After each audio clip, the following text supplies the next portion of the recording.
বিএনপিকে বলতে চাই, জনতার কাতারে আসুন, না হলে আপনাদেরও পালিয়ে যেতে হবে দেশ ছেড়ে।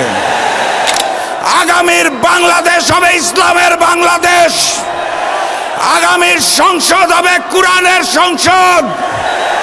ওখানে আল্লাহ ব্যতীত আমরা আর কোন প্রভু মেনে নেব না। ওখানে হিন্দুস্তানের হিন্দুত্ববাদকে মেনে নেব না। ওখানে কসাই নরেন্দ্র মোদীর পরিকল্পনা মেনে নেব না। বিএনপি নতুন করে স্বৈরাচার হতে চায়, তারা সংস্কার মানে না।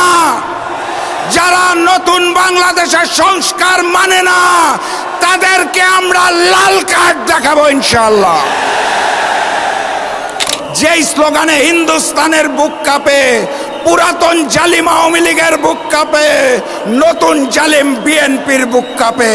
স্লোগান ধরুন, নারায়ে তাকবীর, নারায়ে তাকবীর, নারায়ে তাকবীর। ওই নতুন করে জেগে ওঠা সন্ত্রাসী সংগঠন বিএনপি খুনে ডাবল সেঞ্চুরি পার করে ফেলেছে। এই আইন শৃঙ্খলা বাহিনী দিয়ে লেভেল প্লেইং ফিল্ড হবে, জাতীয় নির্বাচন সুষ্ঠু হবে, সেটা বাংলাদেশের কোনো পাগলও বিশ্বাস করে না। বাংলার জনগণ জানিয়ে দিয়েছে, বাংলার মাটিতে হিন্দুস্তানের আধিপত্যবাদ এবং আগ্রাসন চলবে না ইনশাআল্লাহ। বাংলাদেশের জনগণ আর নতুন করে স্বৈরাচার চাঁদাবাজকে মেনে নেবে না ইনশাআল্লাহ। গণভোটে হ্যাঁ বলো,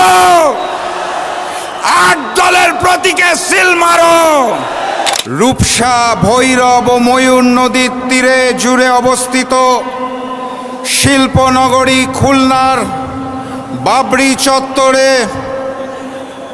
8 দল আয়োজিত আজকের এই বিভাগীয় সমাবেশের সম্মানিত সভাপতি, সম্মানিত প্রধান অতিথি, মঞ্চে উপবিষ্ট 8 দলের জাতীয় এবং বিভাগীয় নেতৃবৃন্দ, আমার সামনে উপস্থিত মিডিয়ার ভাইয়েরা, আমার সামনে উপস্থিত ইসলামী এবং দেশপ্রেমী জনতা, সবাইকে জানাই আমার দল জাতীয় গণতান্ত্রিক পার্টি জাগপার পক্ষ থেকে সংগ্রামী সালাম এবং শুভেচ্ছা। আসসালামু আলাইকুম।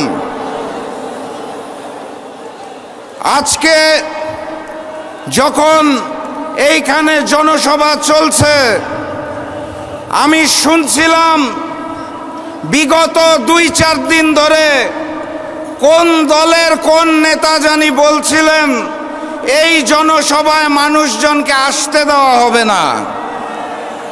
তাদেরকে বলতে চাই, বাবরি চত্বরে এসে দেখে যান, বাবরি চত্বরে আজকে ইসলামী জনগণ, দেশপ্রেমিক জনগণ একত্রিত হয়েছে।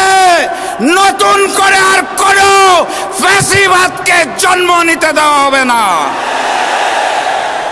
সংগ্রামী সাথী এবং বন্ধুগণ, এই খুলনা মহানগরে গত বছর 2024 সালে 12টা খুন হয়েছিল। 2025 সালে 11 মাসে ফ্যাসিস্ট হাসিনা মুক্ত বাংলাদেশে তার 3 গুণ 34টা খুন হয়েছে। হাসিনার আমলে 3 গুণ। গতকাল আদালত চত্বরে আমরা প্রকাশ্যে ডাবল মার্ডারের খবর পেয়েছি। আর হাসিনা মুক্ত বাংলাদেশে ওই নতুন করে জেগে ওঠা সন্ত্রাসী সংগঠন বিএনপি খুনে ডাবল সেঞ্চুরি পার করে ফেলেছে। এই প্রশাসন, এই আইন শৃঙ্খলা বাহিনী দিয়ে লেভেল প্লেইং ফিল্ড হবে, জাতীয় নির্বাচন সুষ্ঠু হবে, সেটা বাংলাদেশের কোনো পাগলও বিশ্বাস করে না। অতএব স্পষ্ট ভাষায় বলে দিতে চাই, জাতীয় নির্বাচন আমরা সঠিক সময়ে চাই, কিন্তু তার জন্য লেভেল প্লেইং ফিল্ড সৃষ্টি করতে হবে। জাতীয় নির্বাচনের দিনে ওই লোক দেখানো গণভোট আমরা মানি না এবং মেনে নেব না ইনশাআল্লাহ।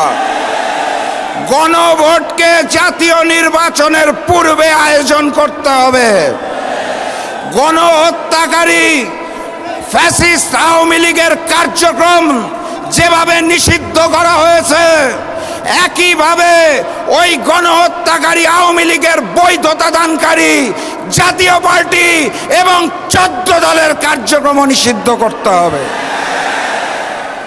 জুলাই সনদে 84টা বিষয় নিয়ে আলোচনা হয়েছিল। 84টা সংস্কার প্রস্তাবে 19টার মধ্যে নোট অফ ডিসেন্ট দিয়েছে বিএনপি, অর্থাৎ 25% বিষয়ে তাদের নোট অফ ডিসেন্ট। এখান থেকেই বোঝা যায় বিএনপি নতুন করে স্বৈরাচার হতে চায়, তারা সংস্কার মানে না। যারা নতুন বাংলাদেশের সংস্কার মানে না তাদেরকে আমরা লাল কার্ড দেখাবো ইনশাআল্লাহ। গতকাল স্বাধীন কমিশন পিলখানা গণহত্যার রিপোর্ট দিয়েছে, আপনারা জানেন।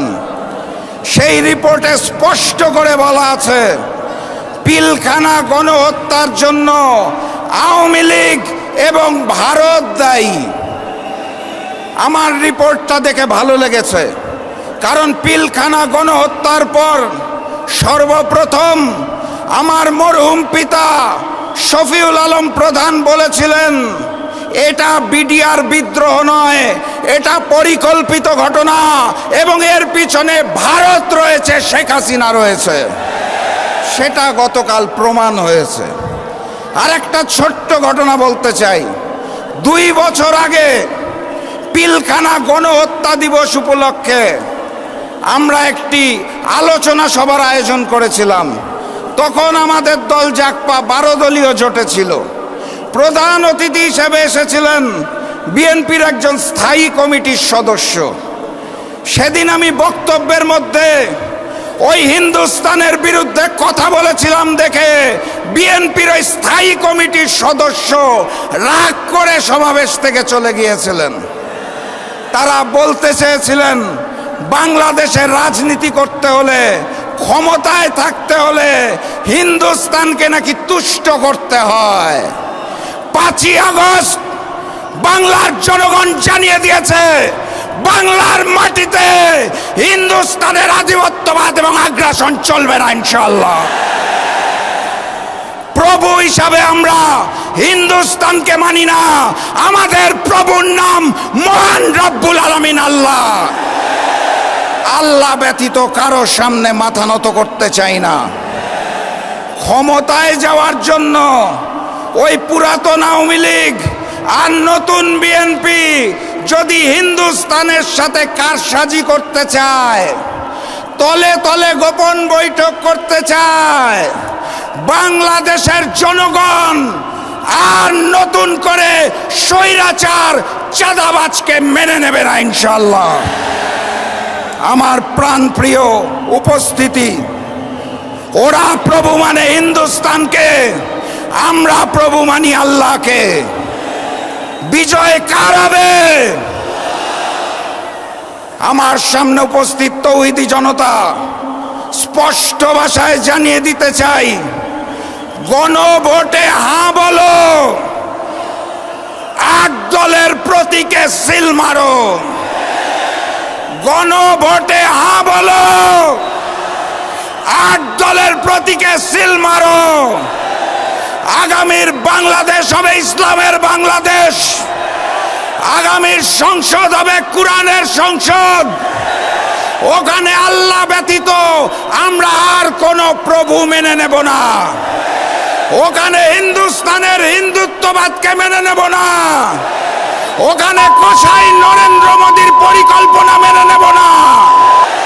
আওয়ামী লীগ যেভাবে দেশ ছেড়ে হিন্দুস্তান পালিয়েছে, বিএনপিকে বলতে চাই জনতার কাতারে আসুন, না হলে আপনাদেরও পালিয়ে যেতে হবে দেশ ছেড়ে। আমি সর্বশেষ ওই স্লোগানটা দিয়েই শেষ করব যেই স্লোগানে হিন্দুস্তানের বুক কাঁপে, পুরাতন জালিম আওয়ামী লীগের বুক কাঁপে, নতুন জালিম বিএনপির বুক কাঁপে। স্লোগান ধরুন, নারায়ে তাকবীর, নারায়ে তাকবীর, নারায়ে তাকবীর। আবারও দেখা হবে, আবারও কথা হবে ইনশাআল্লাহ। এই স্লোগান দিয়ে বিজয়ীর বেশে আমরা ঘরে ফিরব, তার আগে মাঠ ছাড়বেন না। বিজয়ের পথে যাত্রা শুরু, জীবন অথবা মৃত্যু। আসসালামু আলাইকুম।